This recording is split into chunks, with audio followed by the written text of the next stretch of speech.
Thank you for joining us today, webinar on State Retirement Savings Initiatives, a win-win opportunity. Today's program is part of our Center for Online Learning. The purpose of NCPERS Center for Online Learning is to provide remote continuing education to public pension trustees, staff, and other fiduciaries and stakeholders. For many Americans, retirement security seems like an impossible dream. Over the past several years, a number of states have looked at how to make retirement attainable through the secure choice model. But beyond good public policy, states are asked what's in it for the taxpayers. A recent study from Segal Consulting answers this critical question.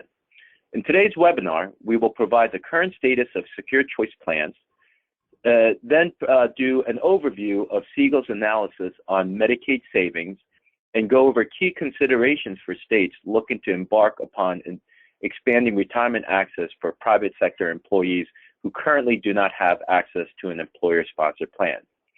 Leading us in today's webinar are Kathy Eidelberg and Rocky Joyner with Segal Consulting. As always, we encourage your questions and comments. However, in order to get through the presentation, we will hold all questions and comments till the end. We anticipate the prepared portion of today's webinar to last about 45 minutes. Additionally, today's presentation and other supporting materials are available in the handout section of the dashboard. At this point, let me turn it over to Kathy Eidelberg and Rocky Joyner. Guys, the floor is yours. Thank you, Hank. This is Kathy. I will start off this presentation. Rocky will provide color commentary, and then he will pick up and walk you through the study that we did related to potential savings for Medicaid costs for states. I think many of you are familiar with secure choice plans, but let's just do a little bit of a history walkthrough. So on our first slide, we basically, when we were looking at this issue and NCPERS was looking at this issue, we looked at U.S. Census data, which told us that nearly 50% of all workers in the U.S. are not saving for retirement. That is a very influential piece of data, particularly if we compare that to the public sector, where participation rates are around 90%. And as you all have heard, there's been discussions of pension envy, individuals who don't have pensions being envious of what's being provided in the public sector. So the policy question arose, what do you do about this? How do you raise everybody's boat and not have discussions about lowering standards, but how do you bring everybody into or provide an opportunity, particularly at the workplace, to save for retirement? So on our next slide, we really started to outline what are the qualities of a sustainable pension plan. And we came up with the acronym SECURE. You need stable contributions. You need to share risk or equalize it between the participants and the employers. You need a source of committed funding. Your goal needs to be universal coverage. You want to replace income in retirement, and you want an efficient and transparent governance. And with those principles in mind, we started to think about secure choice and what would a secure choice plan look like? What are the key design elements? And so on the next slide, with the leadership of NCPERS and Hank in particular, we really looked at, again, what do these plans need to look like? And we want to make sure that it is lifetime income, that we're encouraging workplace savings. These plans are flexible, portable, and can be preserved, that they could be managed by a public entity. And when we say managed, maybe they would be run by a retirement system or through a state treasurer's office, or they could be through a third-party administrator that's contracted by the government to run such a plan. We wanted conservative investment options so that we were preserving principal, but yet providing a return on investment. And we really wanted to make them very simple for employers to enroll their employees in. And so the Secure Choice Plan was designed, and we actually called it the Secure Choice Pension initially, because the design we came up with was a hybrid plan that had both defined benefit and defined contribution aspects or characteristics to it. But you'll see as we go through the evolution of secure choice plans, which starts on the next slide, things changed along the way, and the name of the plans were changed to secure choice plans. Pensions were dropped, and I will explain that in a minute. So we're now 5 years in the making. We actually started in 2011, so it's a little bit more. NCPERS pulled together a task force of advisors to look at what design would work and how could we make it secure and simple for employers to participate in. And so we did design the secure choice pension, and it attracted the attention of a number of states around the country, particularly California. And Senator DeLeon, who was the Senate majority and still is Senate majority leader in the California Senate, he looked at this plan and he said, I really like this concept. I'd really like to borrow the name. However, we're going to have a different design. We really can't completely embrace the defined benefit concept, but certainly we can put together a design that would be a workplace-based savings program for retirement. And that's what happened. Over a period of time, several years, 2012 through 2013, the legislation worked its way through the California legislature. And the design materialized as a payroll IRA, workplace-based. So individuals would, when they came to work for an employer, be enrolled in the plan. It would be their contributions going in, and they could start to save for retirement. And so these plans moved forward, and a number of other states started to pay attention. Illinois, Connecticut, and Maryland had legislation that moved through in 2014. And during that period, California continued to look at the concept. They did a feasibility study in 2015. They recommended some changes to legislation, which again was passed through the legislature. And they are now in the process of looking at the implementation process and are looking for a third-party administrator to help them implement the plan. Actually, in 2019 is when the California plan would actually roll out. But also during this period of time, there was outreach to the U.S. Department of Labor to provide guidance on how these plans could move forward without triggering ERISA. And that's another reason why it is a defined contribution plan and it is a payroll deduction IRA, is that IRAs are not subject to ERISA. So the states could go ahead and put together these plans as long as they remained in the safe harbor, which requires that the plans be voluntary. And how that plays out with these plans is that individuals can be automatically enrolled, but they have the option to come out of the plan. So this meets the voluntary requirement. And also that any investor protections that the state provides for any investor also be provided to the participants in these plans. So the Department of Labor issued these regulations, the safe harbor regulation, and they also issued regulations where if a state wanted to put forth a plan that was subject to ERISA, and generally this would be triggered if there were employer contributions, they laid out how that would also be able to go forward. So in 2015, we have the DOL looking at the regulations. We have California and Connecticut completing their feasibility studies. We move into 2016. We have the state of Oregon.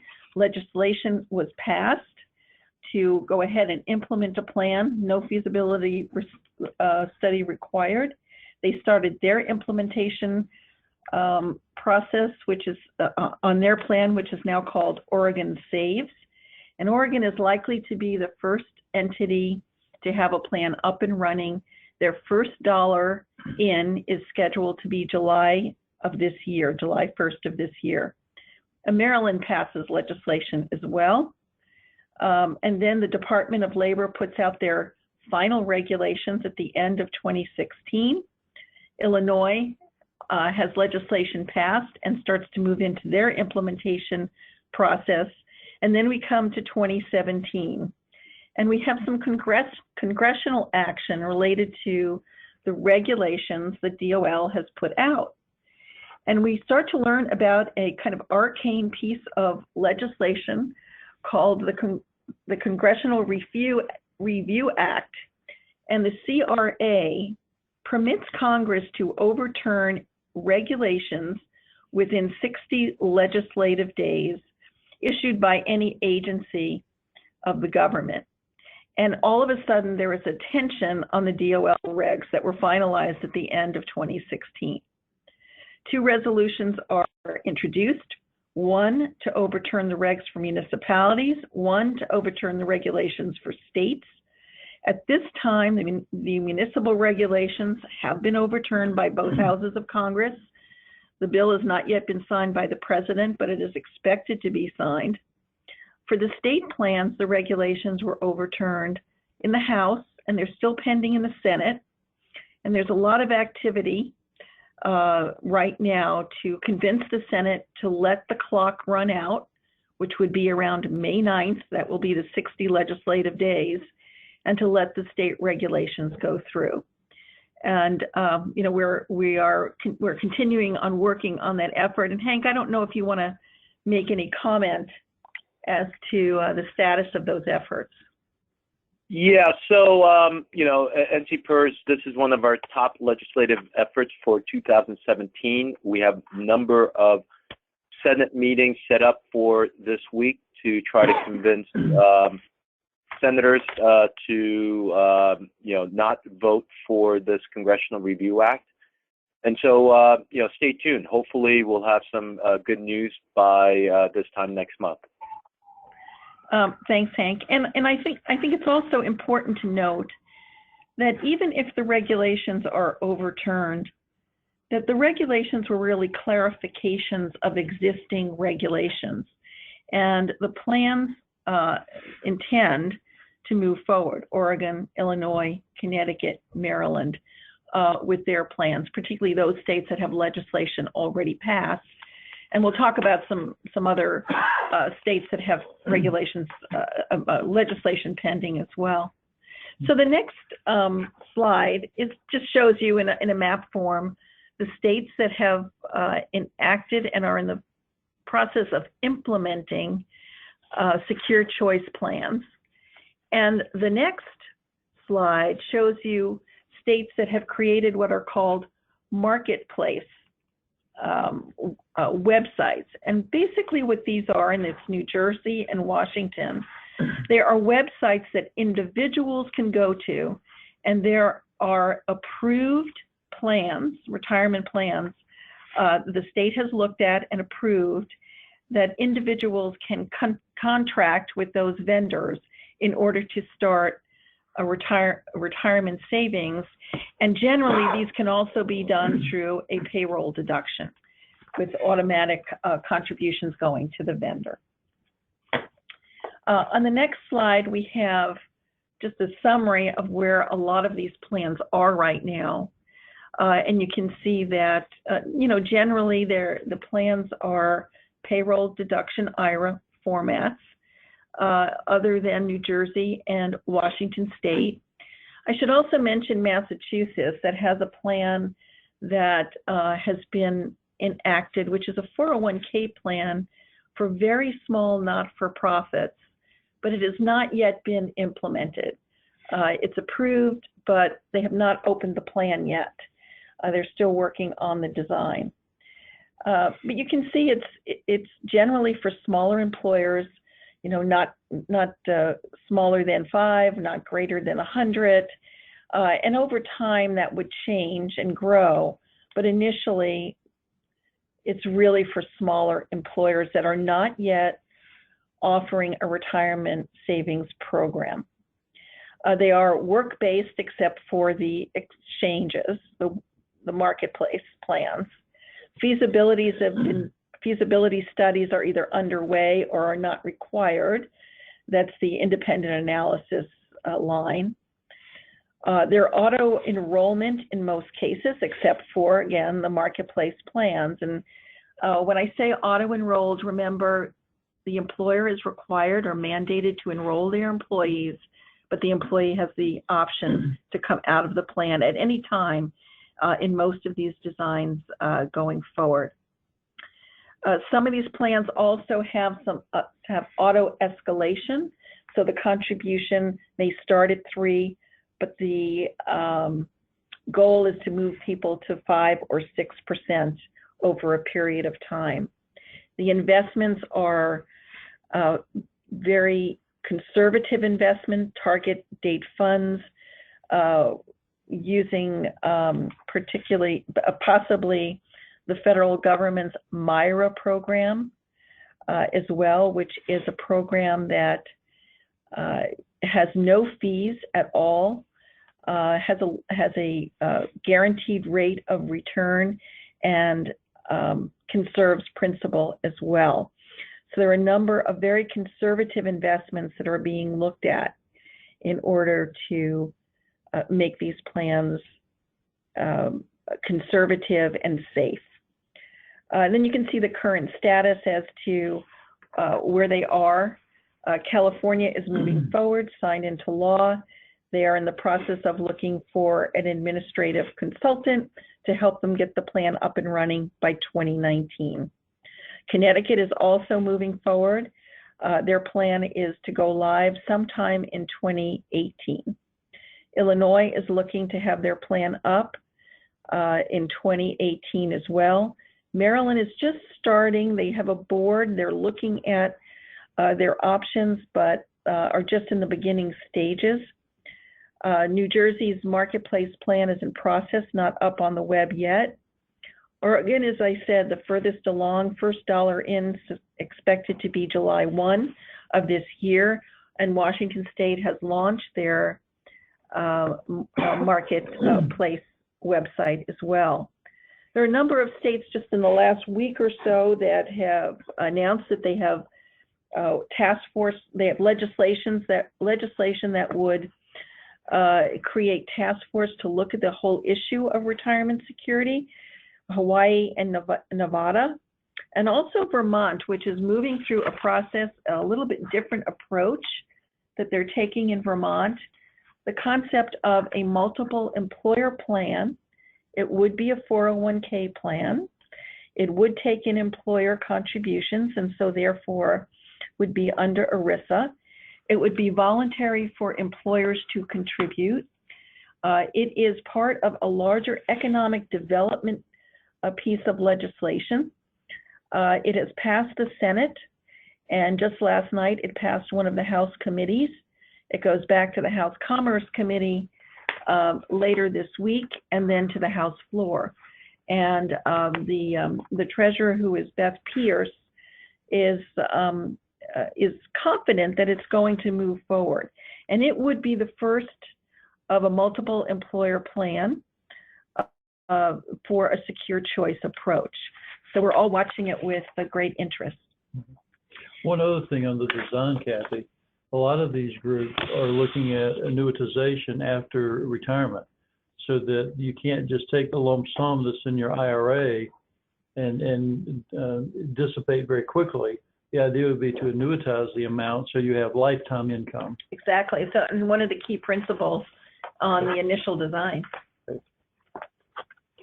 So we started thinking about this, and we talked to a couple of states, and they said, okay, so if we were to implement one of these things, what other good things would happen? I mean, just because, you know, people are not saving for retirement, what does that cost me as a taxpayer? What does that cost me as a state?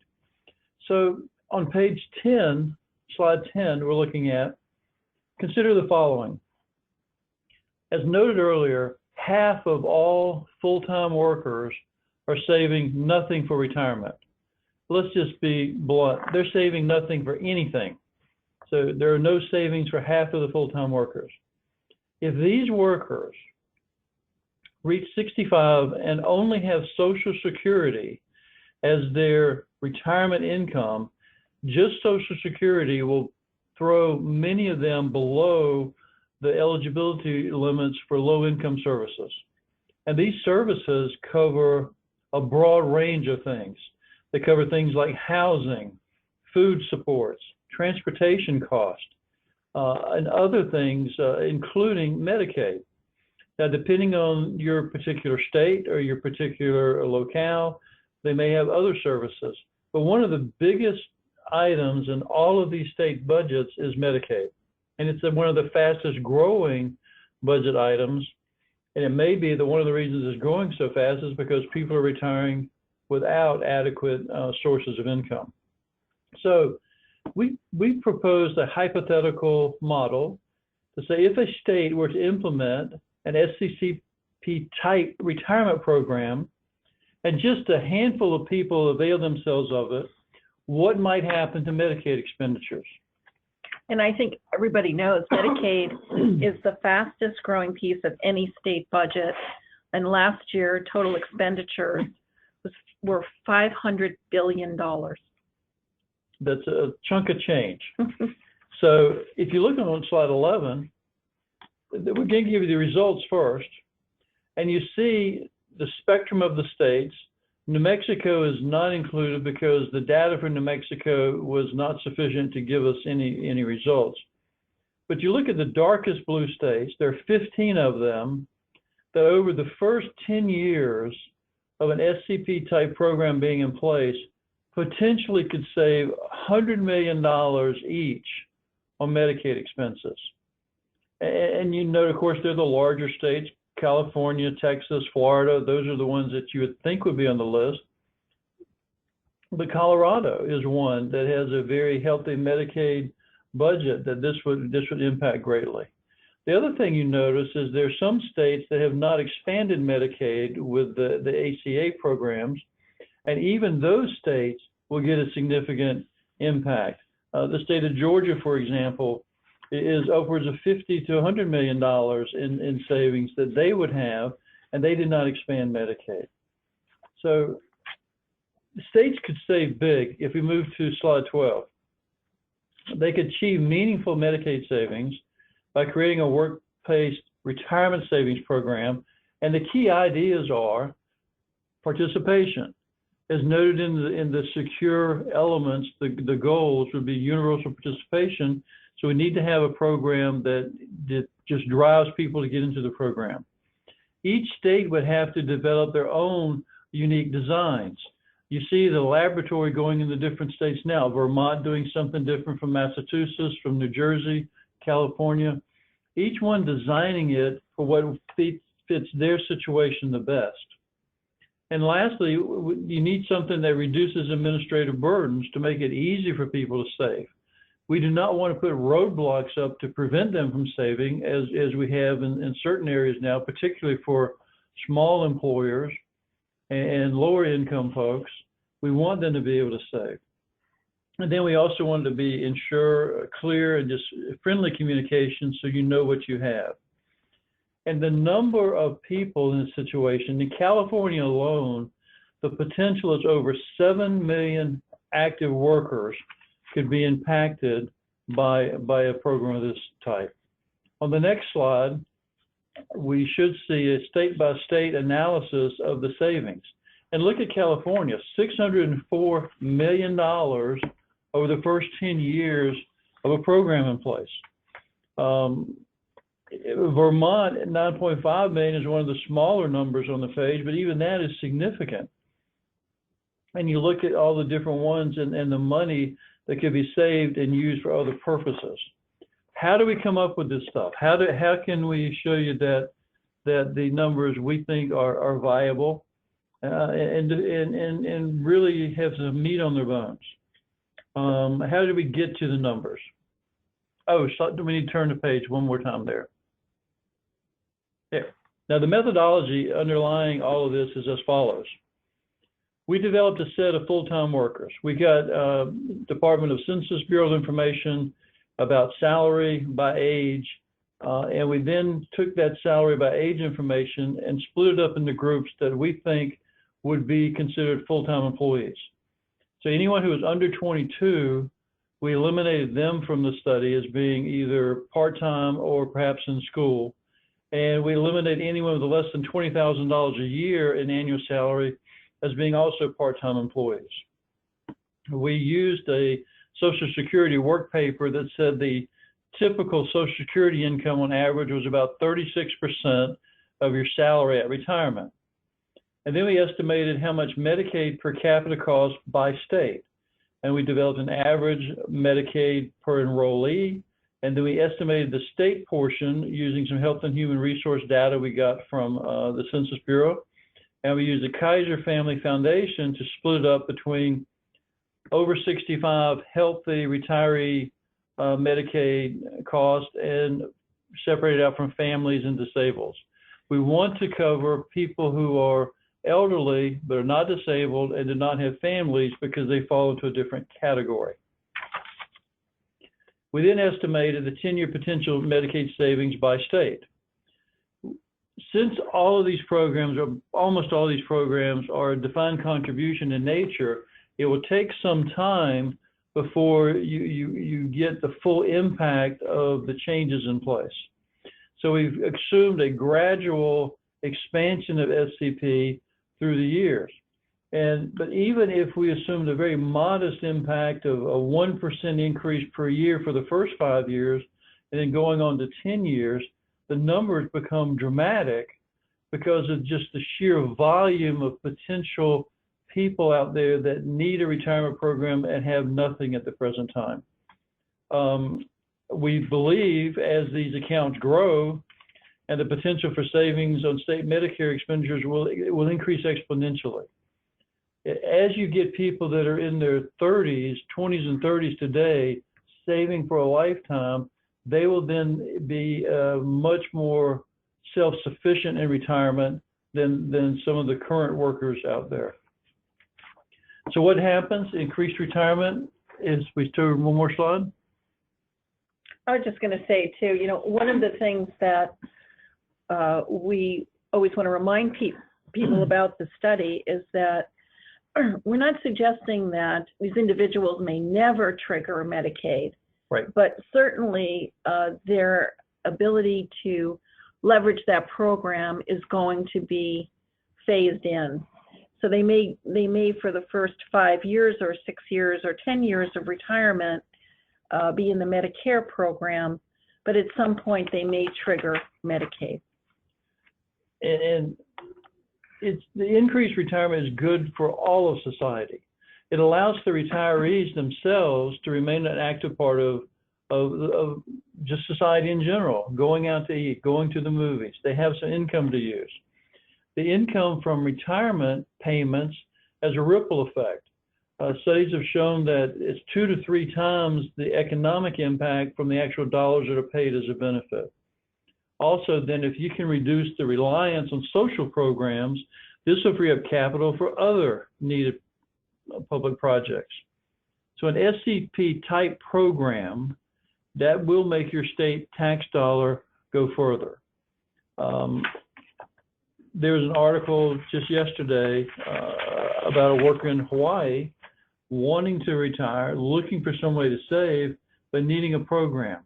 And SCP type programs are the type of thing that will enable employees to save and become more self-sufficient, or at least delay the need to rely on Medicaid expenses. And I think one of the things that was really interesting early on when we were looking at secure choice plans is NCPERS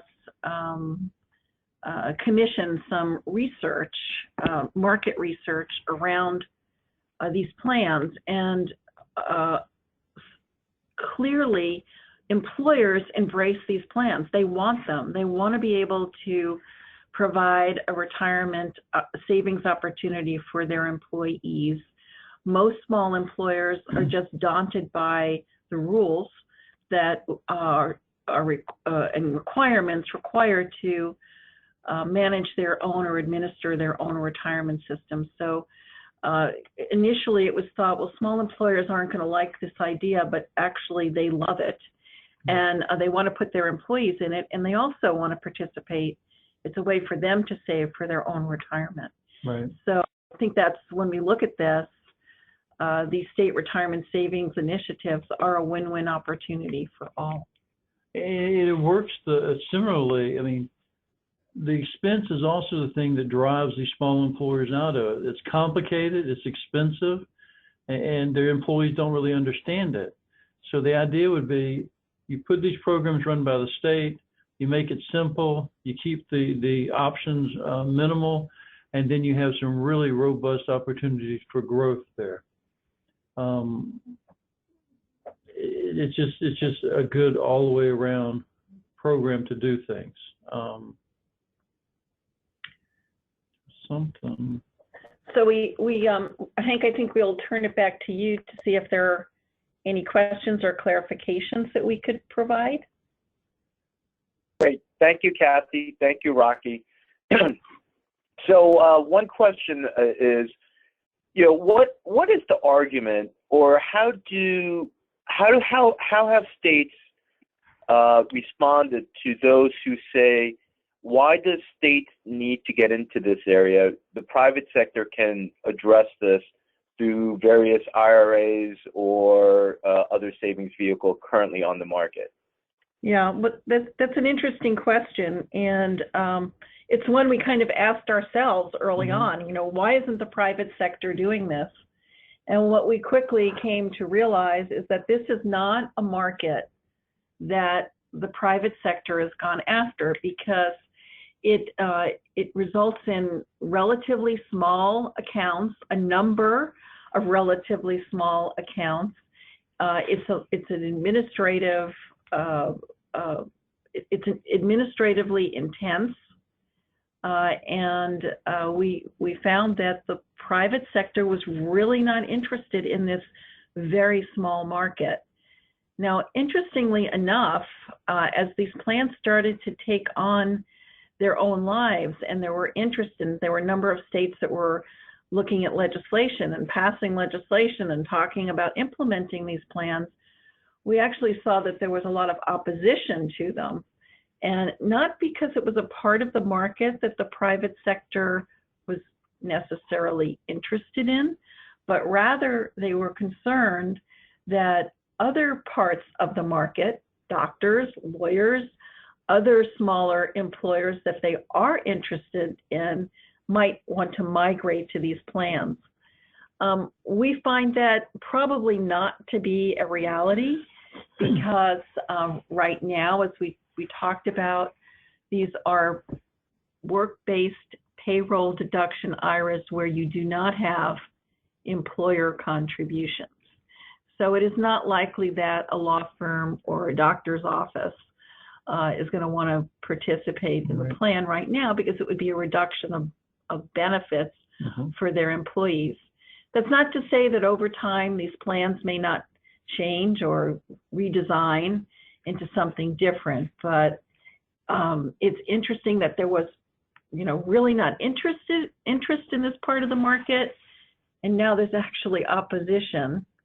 Although I will say that I think if a lot of the private sector folks would sit back and think about this, that it's a big piece of the market, and it is doable, because we're going to see in Oregon that it is doable, and it could be a whole new area of business for them. So we're hoping that maybe they'll start to embrace it at some point.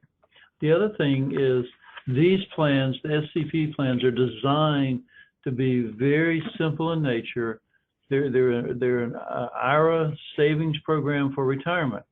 They do not include the bells and whistles of some of the other retirement programs that the larger vendors are pushing for people that have more money, like the 401ks, which have loan provisions and different things in it. These plans are not designed to replace the traditional DB plan, nor are they designed to replace the DC plans that are in place now that are actually working for some element of society. These plans are designed to hit that element of society that has been left out of the whole process. It's going to cost taxpayers a lot of money down the road if we don't fix that issue. You know, Rocky and Kathy, I'm glad you raised that point, because the next comment and question is sort of the flip side of that, which is, you know, if these plans come into existence, does it not really undermine public pensions as they currently exist? You know, the argument potentially being, well, you know, if this is good enough for, you know, private sector and, you know, state of Oregon sponsoring it, shouldn't Oregon Public Employee Retirement Systems or the Portland plan, shouldn't they convert to something like this? And, you know, I think, you know, Kathy, your point about doctors and law firms not converting to a secure choice type of model equally applies to sort of the public plans as well, which is, you know, in some sense, the secure choice or these auto IRAs, it's really another sort of safety net that states are enacting, somewhat like Medicaid or, say, the minimum wage. And just because a state has, you know, minimum wage laws, or because they have Medicaid, doesn't mean that all the wages are going to be driven down towards the minimum wage level, or all health policies are going to be equivalent to Medicaid policies. It just means that there's a new floor that's been created, and that, you know, as a matter of public policy, a state believes that no one should go below that floor. And I think, you know, the secure choice or the auto IRAs is effectively that floor for private sector retirement. You're absolutely on target, Hank. The idea is to not bring down the programs that are already there. The idea is to start the movement of bringing the lower paid folks, the folks that don't have anything, up. And the long-term hope or goal, if you will, would, once the concept of saving for retirement takes hold, then you're saving at a very low level. You say, okay, if I save a little bit more, I do even a little better. Or if our program is what we want it to be. Employers that are large enough to worry about the career pathing of employees need to design their own programs to match the needs of what they have. Small employers often just try to get who they can to work for them and fill the positions. And those are the folks that are being left out of the current retirement structure around the country. So final question is, you know, as Segal has been helping states like Oregon and Illinois and Connecticut, you know, what are the lessons learned that states are finding in terms of, you know, implementation, like converting legislation to actual enrollment? What are sort of the top 3 hurdles that, you know, folks who are listening to this webinar should be aware of if their states are considering doing something like this? Let me take a turn at that. I think the first level of conversion from legislation to actual implementation is really understanding the demographics in your state. And what has been interesting is it's different in each state, believe it or not. In that, for example, in Oregon, they have a large number of small employers. Yes, they do have some mega employers in Oregon, but they have, the majority of employers are small. In Illinois, we're not finding that. And in Connecticut, they are more of an industry-based employment sector. And so they have a lot of large companies, and then basically the smaller employers are service-based companies that have a lot of part-time workers. And so that's an additional challenge to the design and to the administration of the plans. So it's, first thing is know your demographics. The second thing is to know, to basically, I think the principle is keep it simple. Don't try to do too much too soon with these plans. So you want a basic design, you want straightforward communications with the employers, you want to make it as easy for the employer as you can, and for the employee to understand the program, and if they want to opt out. So communication is another, I think the second most important thing is being able to communicate a simple approach.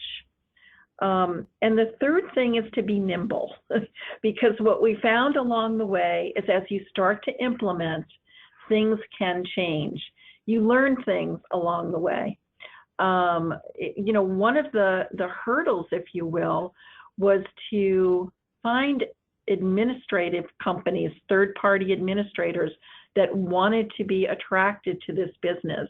So there was a little bit of selling that had to go on in order to, for these companies to understand what the states were really looking for.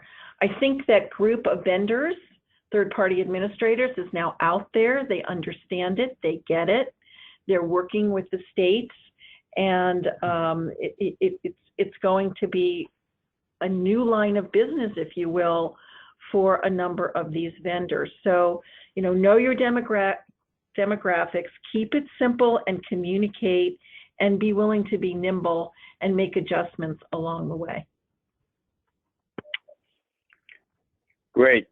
Kathy, Rocky, I thank you for your time. And I thank the audience for tuning into this webinar. Before everyone goes, I do have one last announcement, which is at the conclusion of this webinar, there are 3 short survey questions that we ask you to answer. This will help us refine and improve our webinars going forward. Again, thank you for your time, and we look forward to your attendance at the next NCPERS webinar. Thank you. Thank you, Hank. Thanks. Thank you. Bye-bye. Bye. Bye.